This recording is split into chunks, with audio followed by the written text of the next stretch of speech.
This is the Kudila television channel being broadcast on the internet under the banner of Baby Angel Geronimo. Manifesto editions.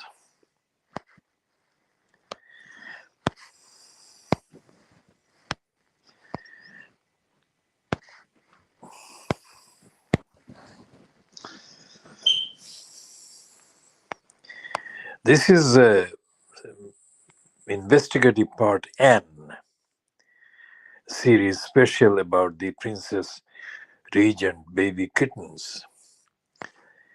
Now, what happened was in the last 3 months or so, 3 baby kittens appeared near where I lived, existed.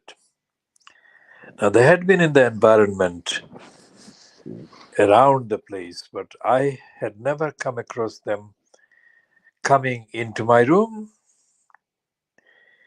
And they chose the two of them. One is the black and white, and the other one is the gray one. They chose the time of the arrivals. They would arrive between some time, depending on the other people's activities in the neighborhood, vicinity.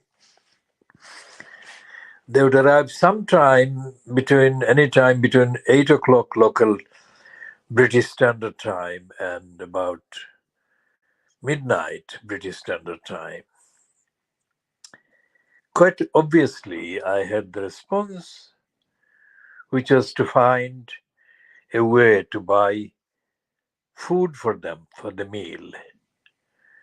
Now, ever since I lost baby angel Ginger One during the pandemic, I decided not to have any more attachment with any kittens. Now, kitten is the generic word that I use for felines of all ages because they add to the sense of love and affection for the baby kitten ones and the precarious way that they need to be protected. So the black and white one and the gray one began eating their meals. I mean, they would take turns.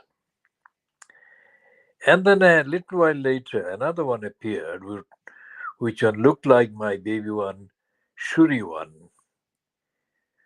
whom I had been separated from in November 1993 from New Road. So the Shuri-like one is the one that is, I think, in terms of chronological years, younger than the other two. So what it does is plays with the food, treating the food as a target, and goes round in a maneuver as if it's making sure that the food is not going to attack it before it begins to kind of eat the food. But the other thing is that I cannot be seen by him or it looking at the food and him or it. So I have to look away. Only when I looked away would it engage with the food.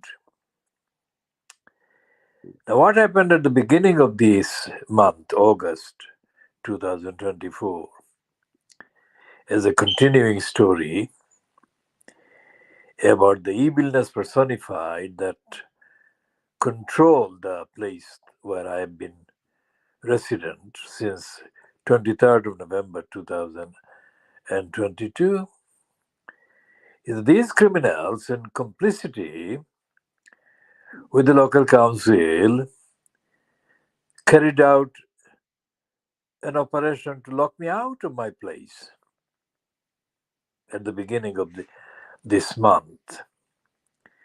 So when they did that, I couldn't get into the flat or room, as it more appropriately is describable as. And I lost all access to everything, and especially the routine that had been developing over the previous 3 months of my meeting these vandals, the kitten ones, in the evening time, and I couldn't kind of feed them in the way that I was beginning to feed them for the previous 3 months.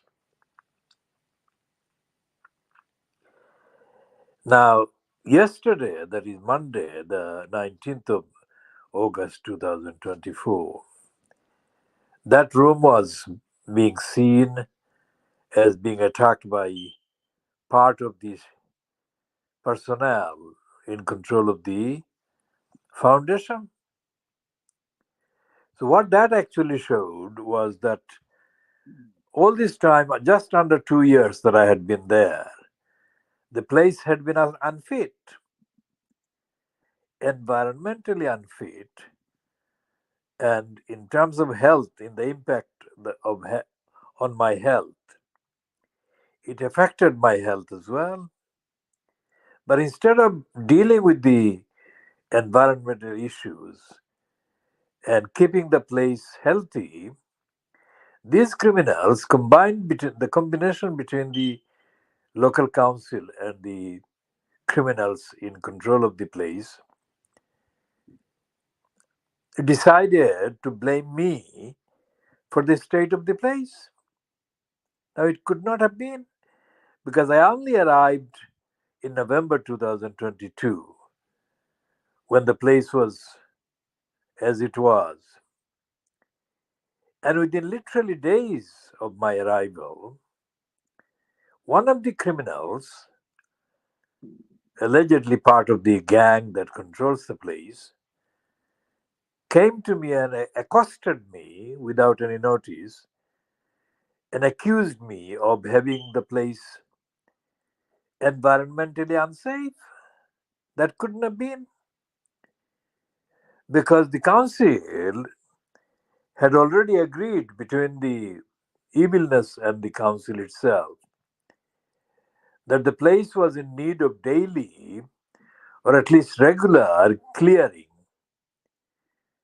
because of the environmental issues, and that they knew that I had been in hospital with particularly sustained physical injuries that rendered my abilities physically to do things quite reduced significantly.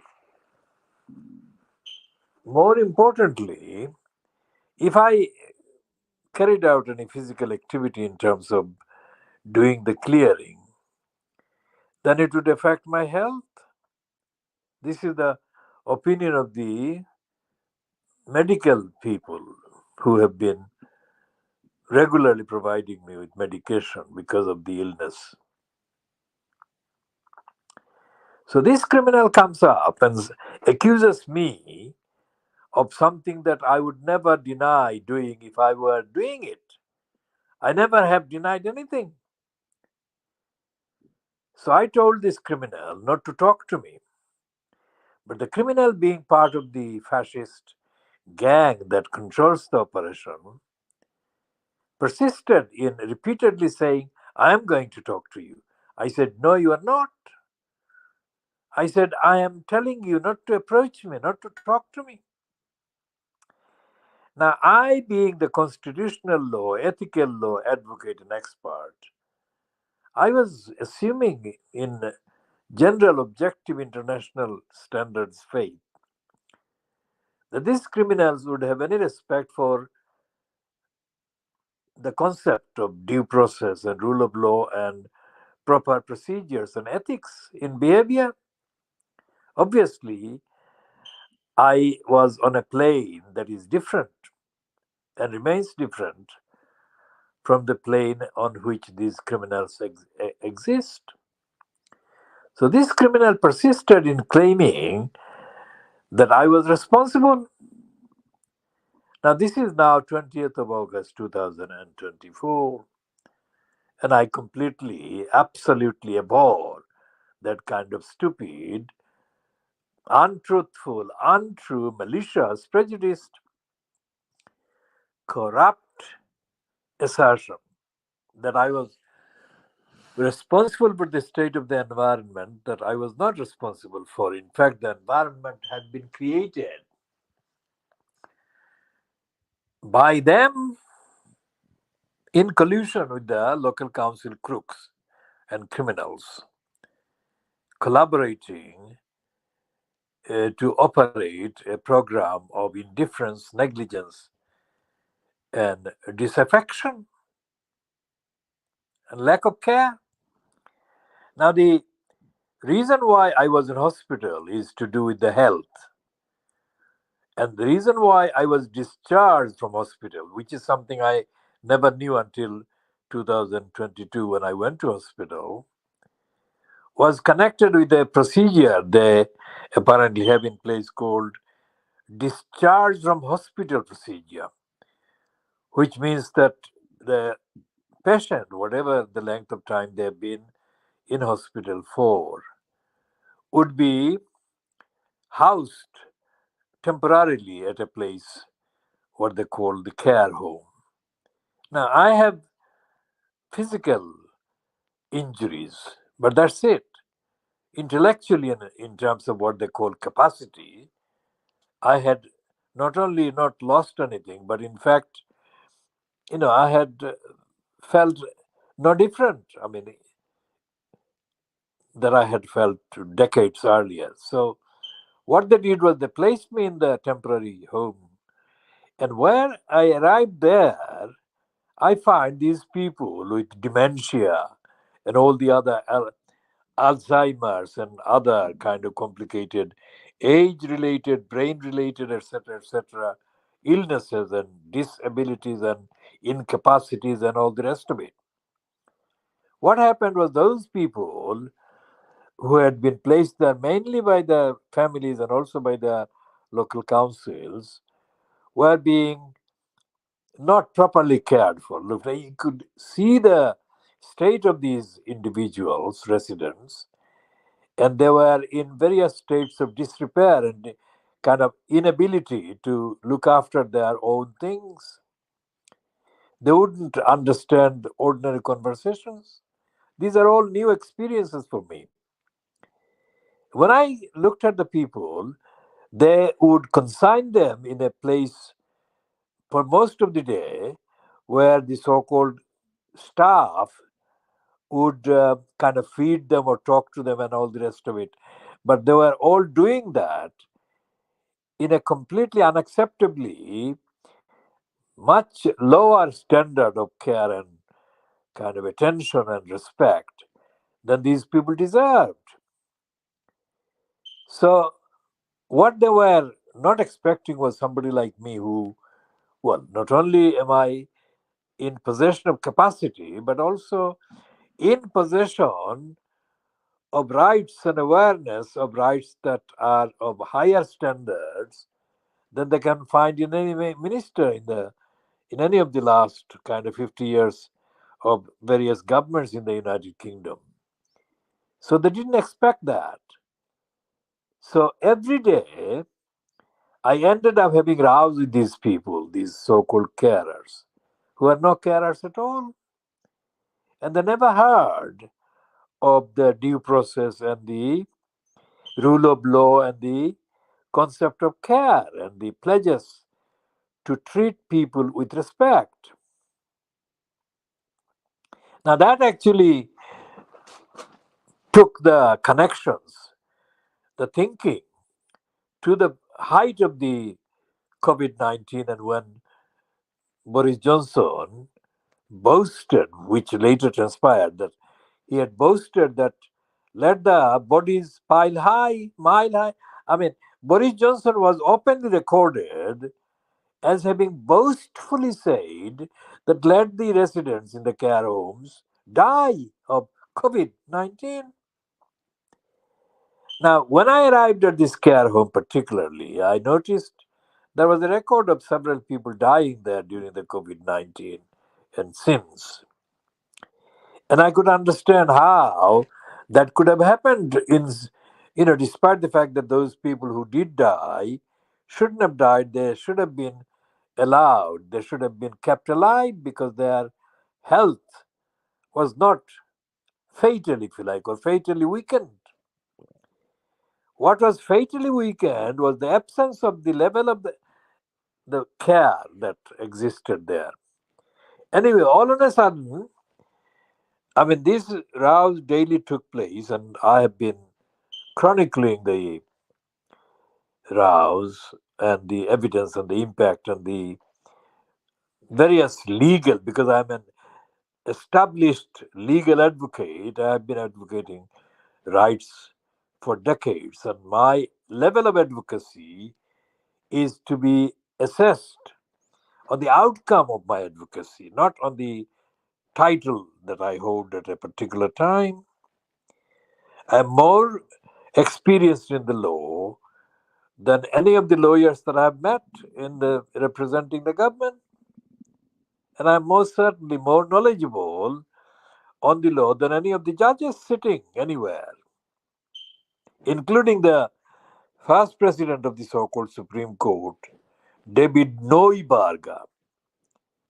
Now, Neubarger is now retired as a dishonest incumbent in the post of the first president of the so-called United Kingdom Supreme Court. Neubarger was one of the morally bankrupt, hired kind of ex-judges or about to retire Supreme Court judges who was hired by David Lidington, the crooked deputy to Theresa May. I mean, Theresa May is bankrupt, absolutely bankrupt morally, but compared to Boris Johnson, even she was not as bankrupt as Boris Johnson. In any case, the judiciary is not independent, and Neuberger confessed as much when he was bribed effectively by Lidington at the behest of Theresa May, who was still in post as Prime Minister.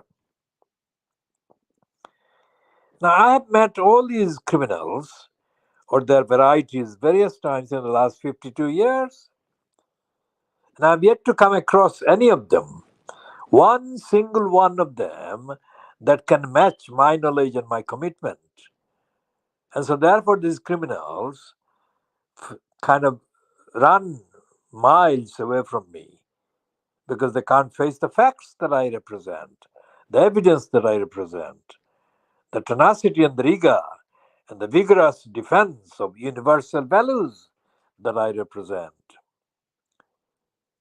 So, what is happening is that these kittens, I call them Princess Regent baby kittens because they are in the vicinity of the road called Prince Regent Lane. These baby kittens are being prevented from being fed, and I have been feeding them this Purina made food called gourmet. They love this, and they've been prevented from eating this meal every night by these criminal incumbents sitting in control during the night. And this criminal must have been told to provoke me or try to provoke me. Now, the idea is that they can provoke me physically, and so that I can have an excuse saying that I have been violent. So I have been very ethically, legally, very conscious based on decades of evidence that I must not give in to the provocations. That is the reason why I do not give in to provocations physically. But ethically and morally, and in terms of intellectual analysis and diagnosis, I can see that they've been how they've been operating. Now, I cannot physically intervene to feed these kittens, but I feel the fact that I'm not feeding them. I'm not physically able to see them eat their meals. Now, how many times can this be multiplied in terms of the kind of cases that are created similar to this by the combination of the crooks in the council, local councils, and the crooks in the subsidized sector where they do business under saying that they are doing business in a non-profit way, with the local council kind of hiring their spaces for housing, temporarily housing personnel that are entitled to housing, temporary housing or emergency housing, etc., which is how they gradually defined me. But every experience that I have, every experience I've had with the institutions that are currently now, there are three tiers of the institutions in terms of administration in the United Kingdom. One is the local, and the medium is the regional, and of course, the ultimate one is the central, the United Kingdom. But there is one common thread among all of them running, and that thread is, well, I go back to the 1950s when I started. I started my political activities in the mid 1950s when I supported the late fighter Maulana Abdul Hamid Khan Bashani. He is the only political organizational leader that I have accepted, no other one. Because by the time I was ready to accept any direction, political direction, coming from the Tiger of Bengal, Shere Bangla, Fazlul Haq, he was too ill and unwell and probably gone by the mid 1960s. So the only one that I actually was able to follow the instructions of and the leadership of and the articulations of was Maulana Abdul Hamid Khan Bashani. Now, Bashani is the biggest leader that the subcontinent has, but has not estimated him accordingly. Bashani is bigger than Muhammad Ali Jinnah, the Nehrus, and of course, much bigger than M.K. Gandhi. Because Mohanlal Karamchand Gandhi didn't provide political leadership. And the whole profile of Gandhi, M.K. Gandhi, is created based on all kinds of assumptions. The only other person that did give the leadership for independence from the British was, of course, the Netaji, the leader, Subhash Bose. But then mysteriously, Subhash Bose himself, I mean, he was like me, reluctant, absolutely reluctant for personal aggrandizement, and he didn't kind of go for any posts and positions, which is what I do. But he had principles, so he didn't kind of get to suck up to these criminals, colluders, and so therefore he was dislodged, and mystery still surrounds as to the final days or whatever actually happened to the Netaji. Netaji was also made of stuff that is tougher than any of the others in the subcontinent apart from Maulana Bashani, because he recognized the far reaching impact of the writings and the words of the rebel poet Qazi Nazrul Islam. I mean, as I quoted him, I quoted Netaji once in a speech I gave in the Aldgate area. He said, the Qazi Nazrul Islam is Janto Manush. He's a real human being. And that is absolutely true. Now, while I have extreme respect and recognition for the poet Tagore, Rabindranath Tagore, I think the Tagore's direction and trajectory were very different from what the poet Nazrul Islam achieved. He was born to achieve that, whatever the length of time that he was active over. He achieved absolutely tremendous consequences, outcomes. I mean, all the rebel poems, all the rebel poems are universal. What I saw during 1971 was that listening to the radio, India radio, what is based in Calcutta, was the Akashbani Kolkata. They were playing, they were playing those rules, Bidruhi Kavita and songs.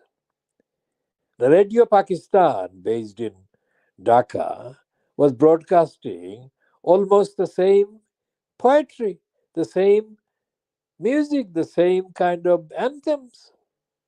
How could that be? Both India and Pakistan, enemies, they're playing the same poems. That didn't happen with Tagore. Most certainly not. That did not happen with anybody else. So, what I'm saying here is that there are two very seriously estimated characters in the whole of the last, let's say, 300 years. One is Maulana Bashani, and the other is Kobi Nazrul Islam, poet Nazrul Islam. Now, whoever decided that he would be the national poet of Bangladesh, of course, made an overdue decision. And that should have happened during the Pakistan period, the 23 years of Pakistan that was regrettably misused by those who control the power in Pakistan. They should have done that. They should have recognized Nazrul Islam. They didn't. Nowhere near the recognition that the poet Muhammad Iqbal was given by Pakistanis. There was no recognition, nothing comparable given to Qazi Nazrul Islam. As for Maulana Abdul Hamid Khan Bashani, he was the teacher. He was the political teacher, perfect. If you look at the kind of states, Assam, Nagaland, Mizoram, and those places on the borders of Burma and China, and the Himalayas region, you can see the entire region being discriminated against economically, socially, culturally, and racially and ethnically as well. Gang rapes by Indian army take place almost every single day across these places. So where is justice there? So when Modi says that he will reinstate the regime that has been overthrown on the 5th of August 2024, what is he depending on? Because the fire for freedom from the British came from what is now Bangladesh. Khudiram is from Bangladesh. And more or less, Subhash Bose is from Bangladesh as well, because Subhash Bose actually kind of personified all these races and all these faiths and all these people. Now, why did they suppress Subhash Bose? And why did they venerate M.K. Gandhi? In the Indian kind of sub subheading, or the kind of semi headings in the popular kind of narratives, especially if you look at the scripts that are written in the South Indian films, you have quite tacitly, quite often, frequent references to Subhash Bose. Not as directly as, say, they did during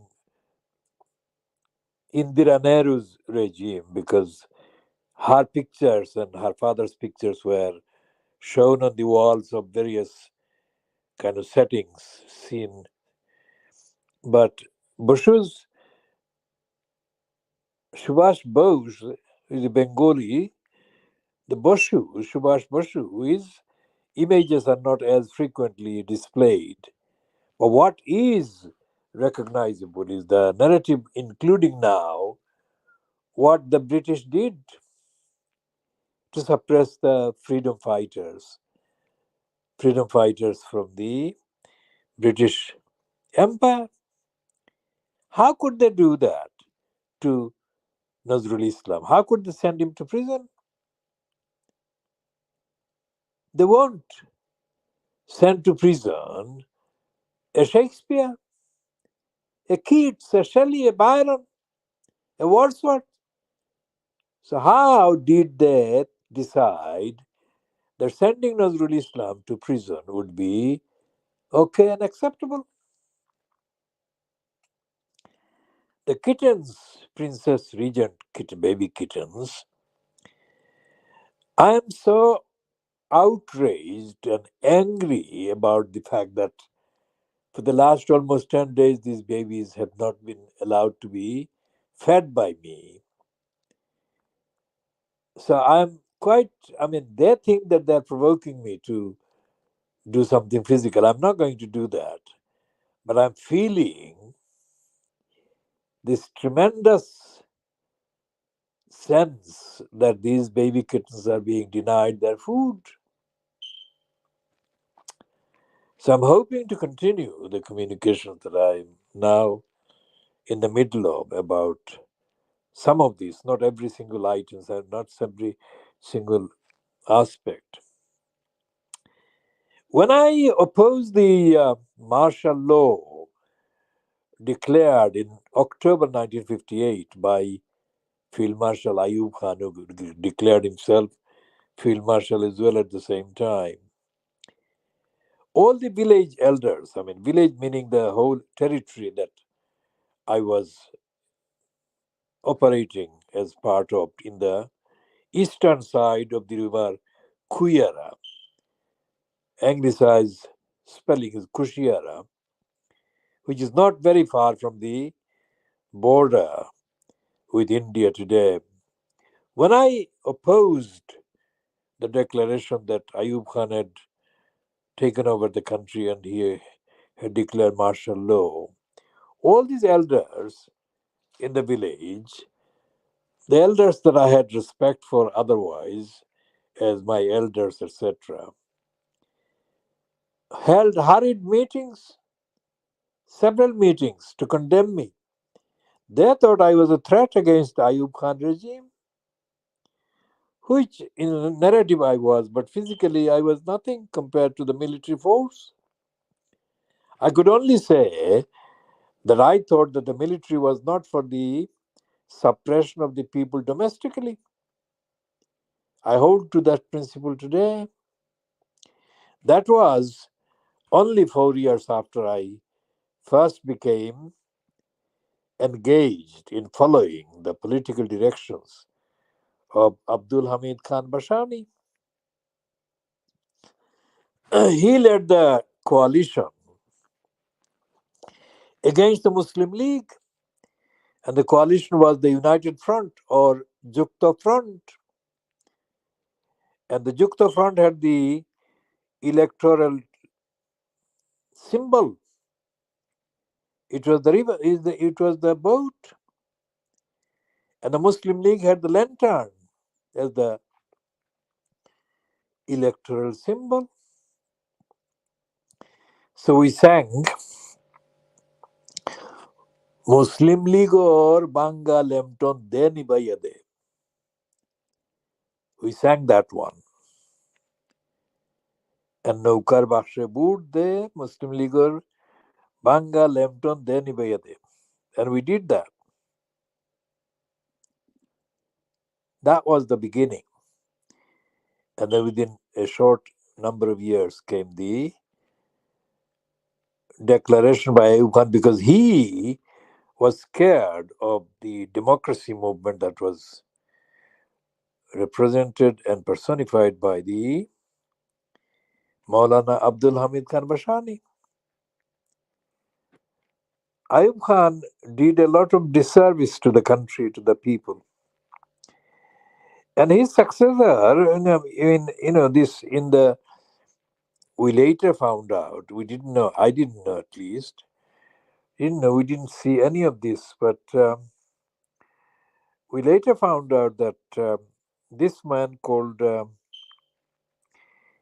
Niazi, I mean, how did they decide? Niazi was the main commander in the eastern sector, that is the East Pakistan, what is now Bangladesh. How did they decide that the cause of patriotism would be best served by mass murdering, mass shooting the people who they want to become behave like patriots? How did they decide that?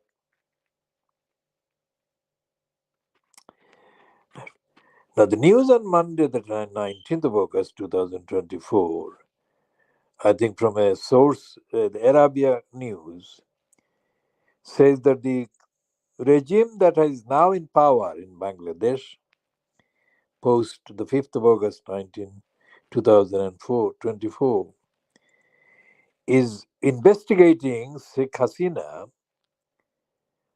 on charges of mass murder. Now, these mass murders are, of course, referring to the hundreds of people who have been murdered, shot dead by the military and the police that were deployed by Sheikh Hasina to quell the unrest and the protests against the quota.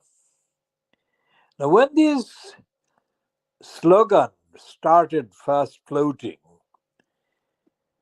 I mean, I was numerically in a minority and I still am in a numerical minority, but the severe moral height and weight of credibility in the minority is rising and is bound to rise, only a matter of time before it becomes full circle and goes back to 1905.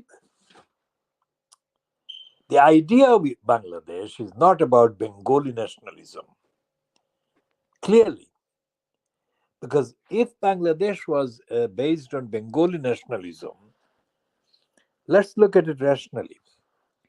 Why is it not part of West Bengal and vice versa? Because there is something bigger, something more potent, something more powerful, something more everlasting than the so called Bengali nationalism supposedly represents. What is the plan? When I was doing a weekly broadcast on a thing called Betar Bangla, I ended up having a row with this man who was controlling this Betar Bangla. And the row had nothing to do with any interest I had in anything material. The row was about these all non-Siloti people ignoring Nazrul Islam, the Bangladesh national poet. It's nothing to do with Silot. It's Nazrul Islam, who is installed as the national poet of Bangladesh. They were ignoring him and they were trying to play numbers that have been scripted by morons, which have nothing, no substance whatsoever. They write poems and they write songs. They write lyrics that have no substance whatsoever. How could any of these people think that all of them could combine in terms of quality and substance and influence and effect the writings, the compositions of Qazi Nazrul Islam? How could they do that? They couldn't. So I ended up having a row with this individual who then tried, and the long story will not be recounted here in this edition, but the long story is there out there. He tried to provoke one of the Siloti boys, a gangster, as he understood it, to create an attack on me. Can you believe that? Can you believe that? And what I had done was to point out these various flaws that were being broadcast. Now my broadcasts are unique in the sense that I am well informed and I'm well rational, and the up to date nature of my contents are universally recognized. Going back to the early 1960s, I started my unique type of journalism, investigative campaigning journalism, in 1961 62, when I started contributing absolutely free of charge. Nobody paid me for these articles from my area in Chandrapur, in Gulabganj, to the two weeklies, Jugoberi and Eastern Herald. Eastern Herald was the English version of Jugoberi, supposedly, but it was actually meant for the still kind of around at the time, let's say in the 1960s, of the tea garden, the white tea garden owners. But Eastern Herald was no match for the Bangla language Jugoberi, which was far richer and far wider in context and in connections with the local communities. So I became a regular writer for the Jugoberi and Eastern Herald. And in those days, 1961, 62, they didn't have byline names. So the articles there would not have my name necessarily, all of them. But I did get into a row with Amin Rishi Chaudhry, whose family actually took over the Hindu landlords and estate in Ambarkhana and took over the Jugoberi and the Eastern Herald. And I got into a big row with Amin Rishi Chaudhry, who was so ignorant and stupid. And he said that any universal message of international solidarity, generally based on Muslim solidarity, was misplaced. He cited the example of the Lebanon. He said in the Lebanon, men sold their own mothers as prostitutes. Now, how did that figure in the argument about Islam and the attacks on Muslims generally? The attacks on Muslims is nothing to do with the individual Muslims' behavior. Of course, individual Muslims, if they behave in the way that Amin Rishi Chaudhry, wearing a half pant, as he spoke to me sitting in his chair, easy chair in Silot, in Ambarkhana. But Amin Rashid was ignorant, as was the entire clan, the Rashid family. So these people paraded themselves as being, I would say, what the Awami League did the business on, as being secular. They're not secular at all. The definition of secularism is misdescribed and misstated. They use it as a label in order to justify their dystopian, evil craft of careerism and opportunistic, greedy, clinging on to power, craving power. Now, when she made all these statements, speeches, Hasina, Obviously, we never heard of Hasina when we were doing politics in the 60s. She only became a factor through the tragedy of Sheikh Mujib, her father, being murdered by these criminals. I never supported the murder of Sheikh Mujib. I could not support the attacks on Sheikh Mujib personally. But having seen him for 3 years, I never heard him articulate one particular statement or narrative about how the country would run if the country became independent. Of course, the word independent would have sent him immediately to the gallows out under the Pakistanis because they would easily, without any protest from any international quarters, hang him for treason. He never said that. But the smell, the stench of anti Muslim narrative was there. So when Tommy Robinson, can you believe a fascist from Luton, doing holidays in Cyprus, he's inciting hatred against Muslims in Bangladesh? Can you believe that? How can that be viable? How can you believe that the Bangladeshis who are Muslims, whatever the level of their faith, they are Muslims? Even Sheikh Hasina doesn't deny that she is a Muslim, although she is now sheltering under the wings of the criminal against humanity, Narendra Modi. How can Tommy Robinson think that he can incite a rebellion against Bangladesh by the Bangladeshis?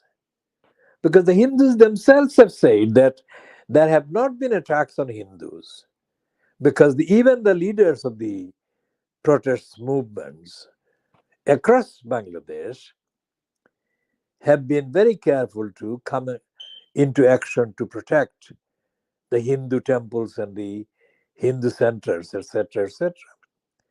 And the BBC Verify has investigated and has published that what Tommy Robinson has been saying about the happenings in Bangladesh post 5th of August are not true, not factually sustainable.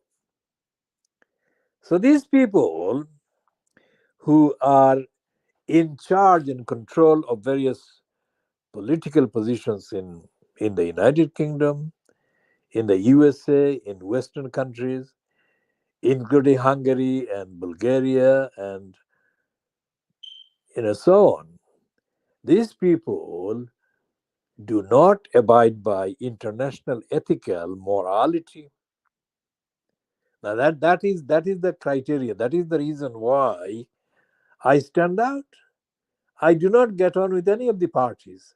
Not because I don't believe that parties can do some good, but at what price? If I join a party, if I joined the party in 1963 when the Awami League approached me, I told the person who approached me in 1963 to 65, let's say 2 years, this guy tried to get me into the Awami League. I said, look, the creation of the two countries, Pakistan and India, are consequences of those people who aligned with the British and aligned with the Brahmins, and those people who are not aligned with the British and the Brahmins. Now, Amit Roy, the Telegraph reader, writer, reporter, Bengali reporter, public schooled moron midget Amit Roy,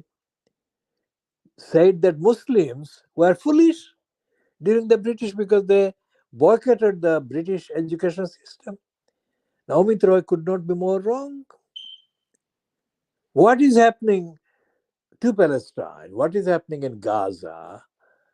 What's happening there shows that it is a lie to blame Muslims for the infliction of denials and deprivations and massacres and genocide on them for their failure or refusal to cooperate with their oppressors. Muslims are targeted not because of Islam.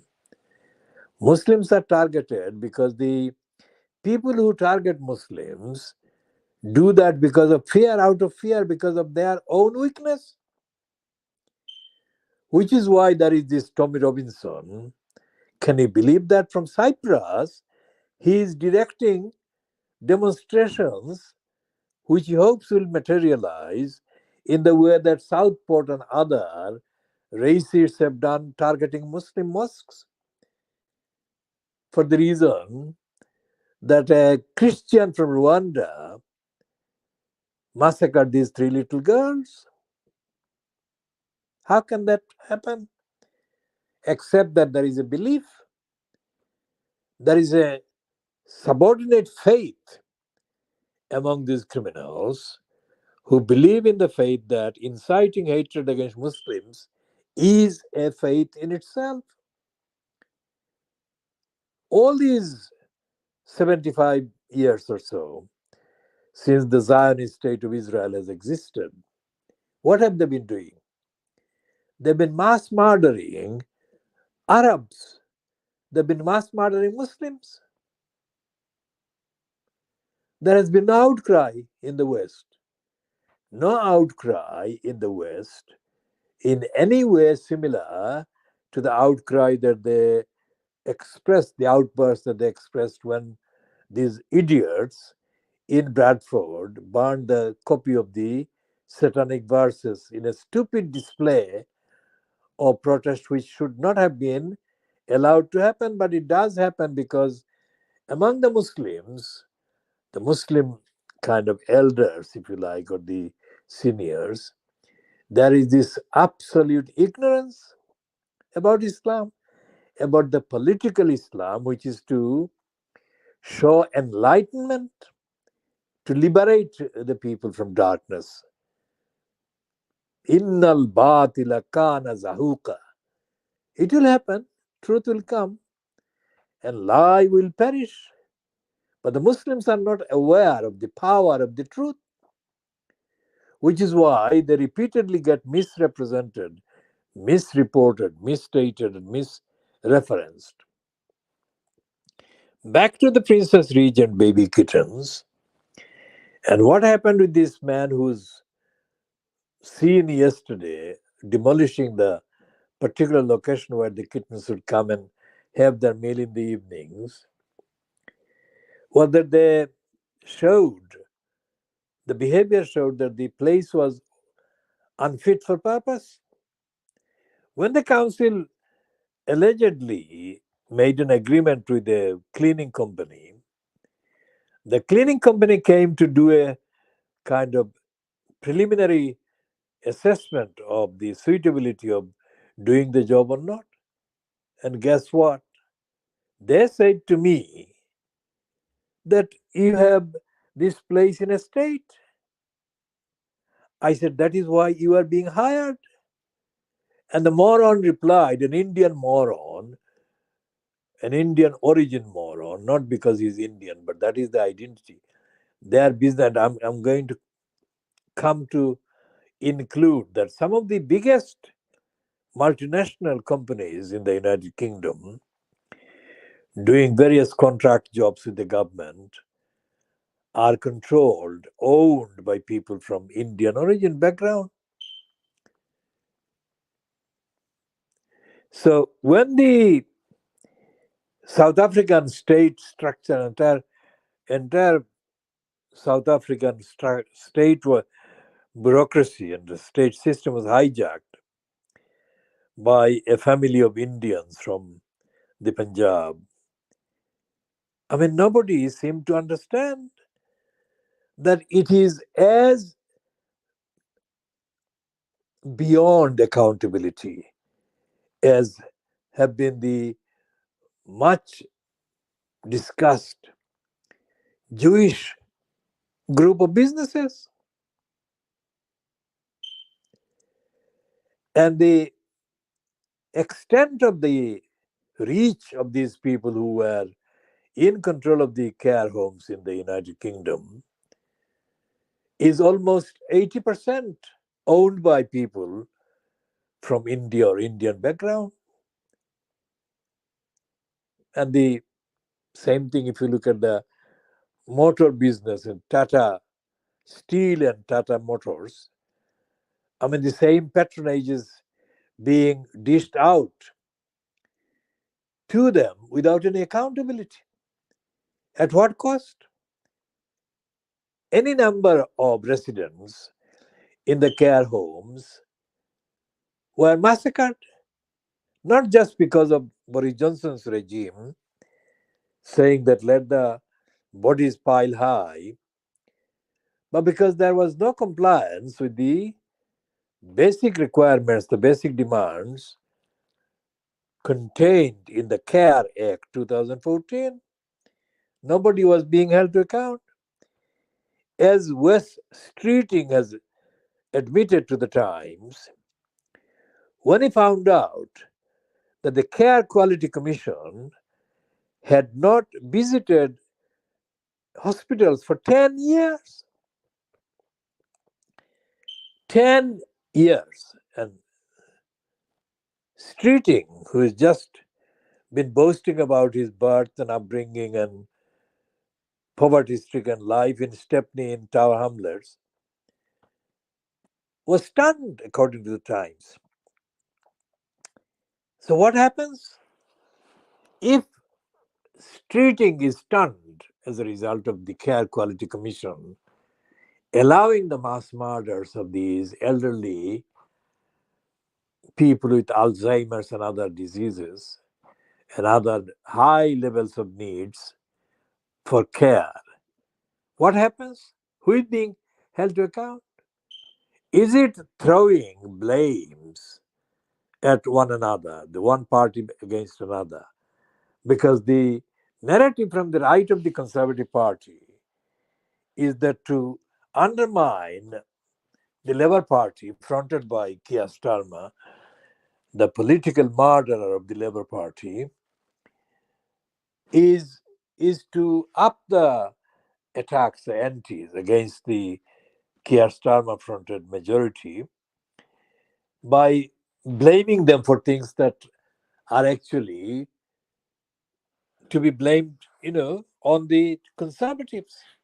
Everything that the Conservatives did for 14 years was intended to enrich them, intended to allow the looting and the plunder of the economy, society, etc., etc.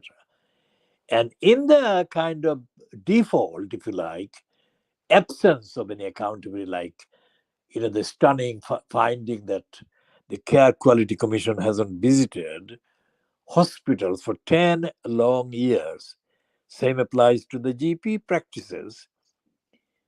What happens? People like the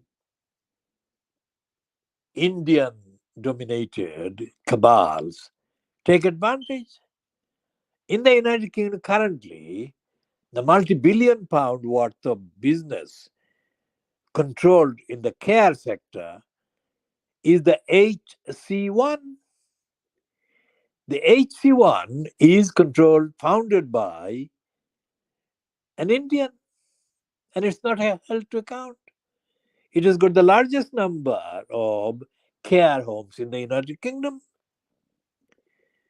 And if you extrapolate that kind of statistics, you'd find that other parts of care and council contracts are dominated by those unaccountable. Now imagine, just imagine, one single mistake made by a Muslim owned comparable kind of conglomerate. What would happen? The Tommy Robinsons, the Nigel Farages, and the Elon Musks and the Trumps would join in unison and incite riots against all Muslims everywhere. But Muslims don't control any of these conglomerates. None of the Tata like steel or whatever, the hundreds of millions of pounds of UK government subsidy being paid to these bankrupt companies owned by Indian. Now, what's the secret? The fact that Mountbatten's wife was sleeping with Jawaharlal Nehru, was it an accident? Or was it part of the long term relationship of continuing post 1947 imperialist connections with the subcontinent? Because look at the actual business. I mean, the pound exchange rates between the pound and the Indian equivalent is far more favorable to India than the counterpart in Pakistan, which is, of course, bankrupt because of the crooks in control of Pakistan. The military crooks in control of Pakistan are bankrupting regularly, as they have been bankrupting the country from the right from the beginning. The military crooks and criminals. Now, Bangladesh is in a precarious position because, as the lawyer admitted at the rally in Delhi, sorry, in Lahore, the real inspiration and the fighting for independence from the British and for the separation of a home space for Muslims came from East Pakistan. The people from West Pakistan who massacred, and as I mentioned, Niazi. The reason why Niazi could massacre the innocent people in East Pakistan was not because he didn't understand the connection between patriotism and loyalty and solidarity. He actually was among the people that didn't believe in the creation of Pakistan. The West Pakistanis did not believe in the creation of Pakistan.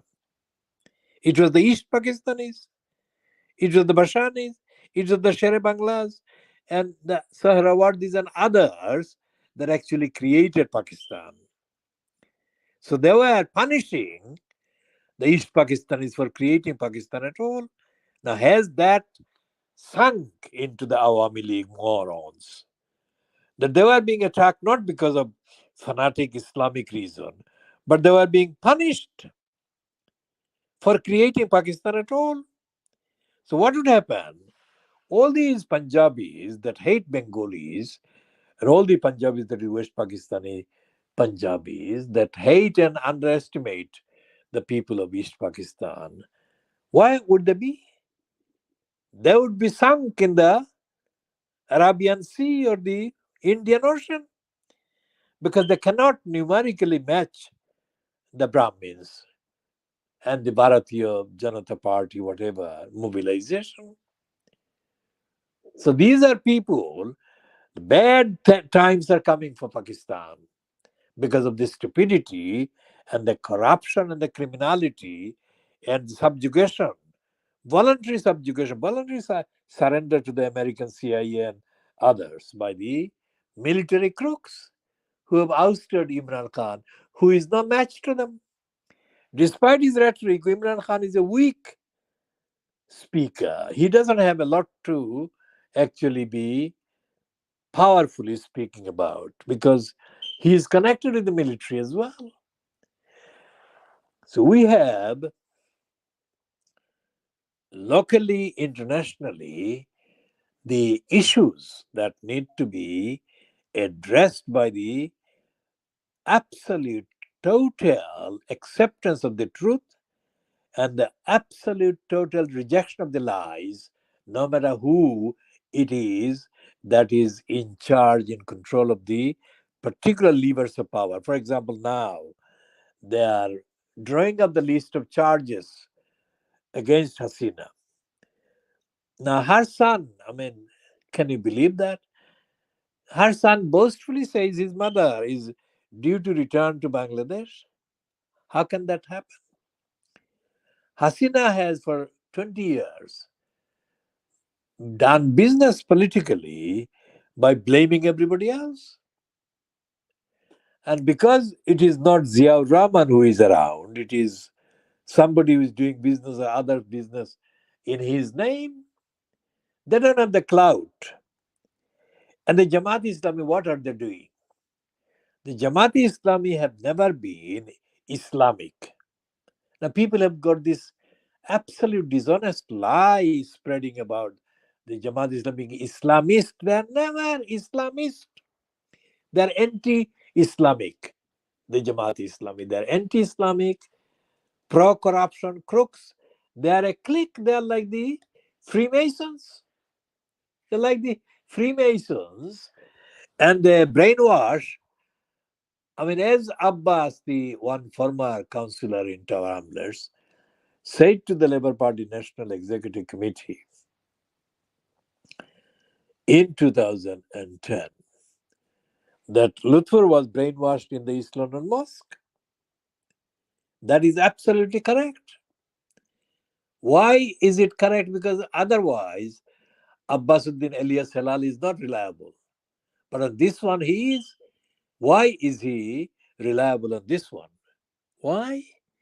Because Abbasuddin Halal or Elias Halal was the one who recruited Lutfur Rahman in the first place at all. So he knows Lutfur Rahman very much, very exclusively, more intimately and closely than any of the other people among the Bangladeshi demography in Tower Hamlets at all. So the Jamaat Islami, according to Abbasuddin alias Halal, brainwashed Lutfur Rahman, and they did the brainwashing not because of any Islamic purpose, but because they had a vested interest, they had an agenda. And their agenda was and remains that they can capture surreptitiously, that is secretly, they can capture operations that they cannot directly get hold of because of lack of legitimacy. So they used Lutfur Rahman as the stooge. And as Andrew Gilligan correctly predicted, but has failed to follow up, that plot to impose Lutfur Rahman as the mayor of Tower Hamlets has worked for them. Now, how did the Awami League supporting Labour Party in Tower Hamlets kind of justify their political depth? I mean, they haven't got any narrative, they haven't got any commentary whatsoever. Why? Because they're discredited themselves. So we shall be talking about all of those in due course, of course. But the kittens are being kept deprived, and the punishment, the accountability shall come for these criminals who are preventing the kittens from being fed their meals. This is ending at 1 hour 8 minutes or so at 04:14 hours GMT on Tuesday, the 20th of August 2014 24.